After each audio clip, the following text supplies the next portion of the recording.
In a city of grey stone and busy streets, there lived a man named Arthur. Arthur was a clockmaker, and he was very good at his job. His small shop was filled with the gentle rhythmic ticking of 100 timepieces. His life, too, had a rhythm. Every day was the same. He woke at the same time. He ate the same breakfast. He walked the same route to his shop.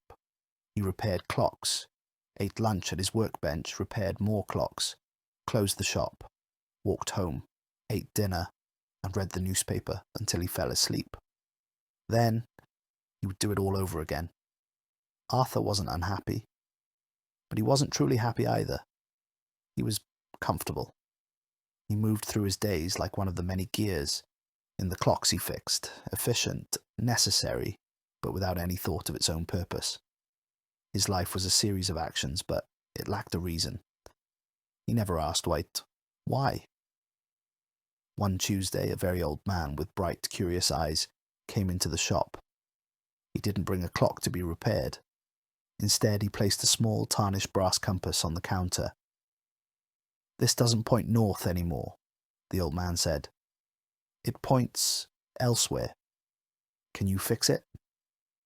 Arthur picked up the compass. The needle trembled, not settling on north, but spinning slowly. "This is broken," Arthur said. "The mechanism is faulty. It needs to be reset to point north." "But what if its purpose isn't to point north?"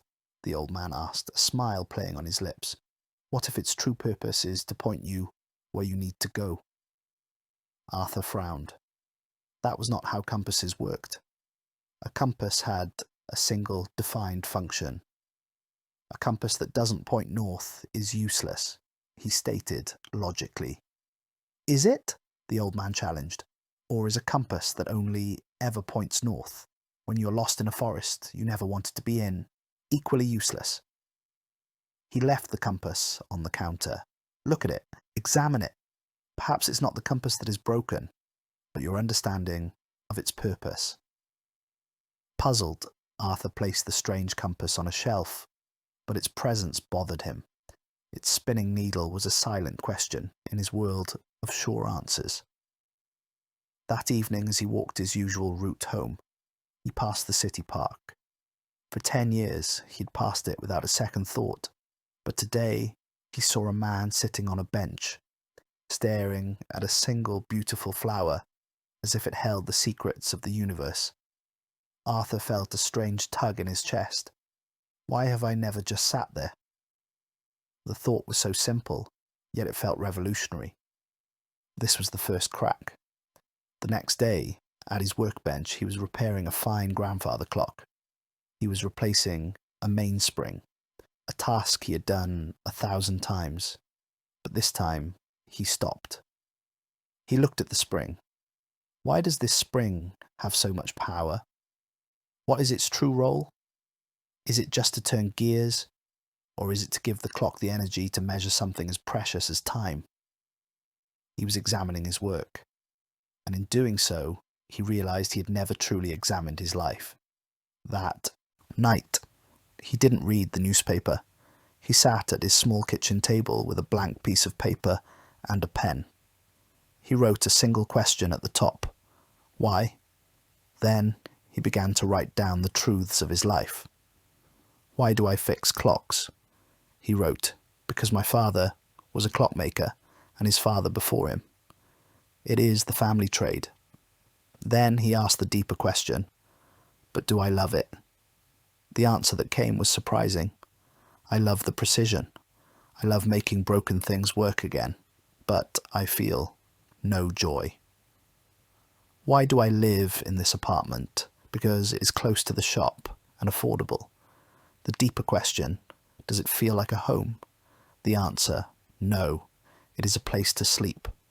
The walls are bare, there is no music. Why do I have no friends? Because I am busy. Because it is easier. The deeper truth, because I am afraid of being boring. I'm afraid they will find I have nothing to say. The process was painful.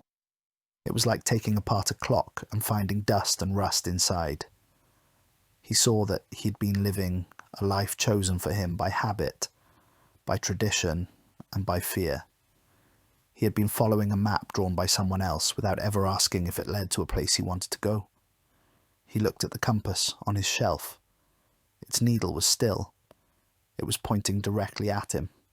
He understood now. The compass wasn't broken. It was doing exactly what it was meant to do. It was pointing him inward, to the one place he had never thought to explore. His own soul. It was forcing him to examine his life. So Arthur began to change. Not all at once, but deliberately, like carefully adjusting the tiny screws of a delicate watch. He started small. One morning, he did not go straight to the shop. He went to the park and sat on the bench for 10 minutes. He didn't do anything. He just watched the light through the leaves. He felt a quiet peace he hadn't known was missing. He bought a small plant for his apartment, then a painting for the bare wall. He was making a home, not just maintaining a shelter. He forced himself to say more than good morning to the woman who ran the bakery next door. Her name was Clara. He discovered she loved old maps and stories of explorers. One day, he found himself having a real conversation, and he was laughing. It wasn't so hard. He even changed his work. He started taking on more challenging repairs, unique, antique clocks that required creativity, not just repetition. He felt his mind waking up.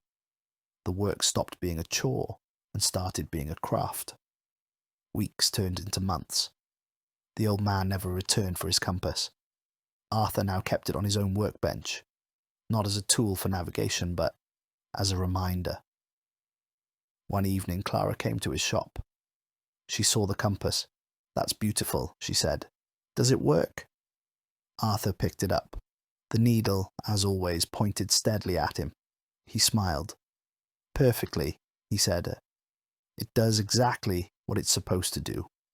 It reminds me that the most important journey isn't across oceans or continents. It's the journey into your own heart and mind." He explained to her about the unexamined life. "I used to just exist," he said. "I did things because that's what I was supposed to do. I never asked if they made me happy or if they were meaningful. I was like a clock that tells time but doesn't know what time is." "And now?" Clara asked.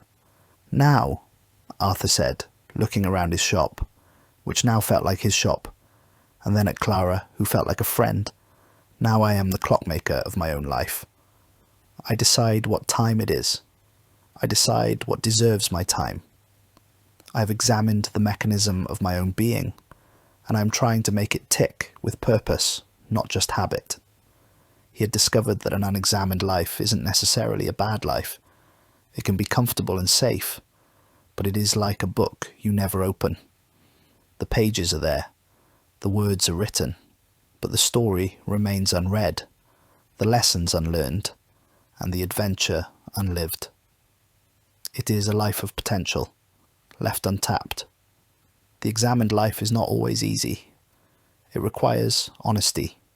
It can be uncomfortable to look inside and see your fears and your flaws. But it is only by looking that you can fix what is broken and appreciate what is beautiful. By asking why, Arthur had stopped being a gear in someone else's machine and had become the architect of his own world. He had given his life value because he had finally taken the time to understand what made it valuable.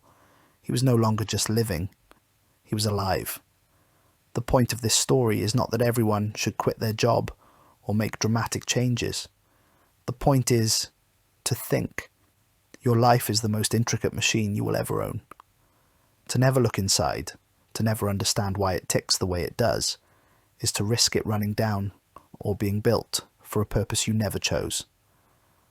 Ask yourself your own why questions. Be honest with the answers. Why do I have the goals that I have? Why do I hold the beliefs that I hold? What habits serve me and what habits control me? Does my daily routine lead to a destination I actually want to reach?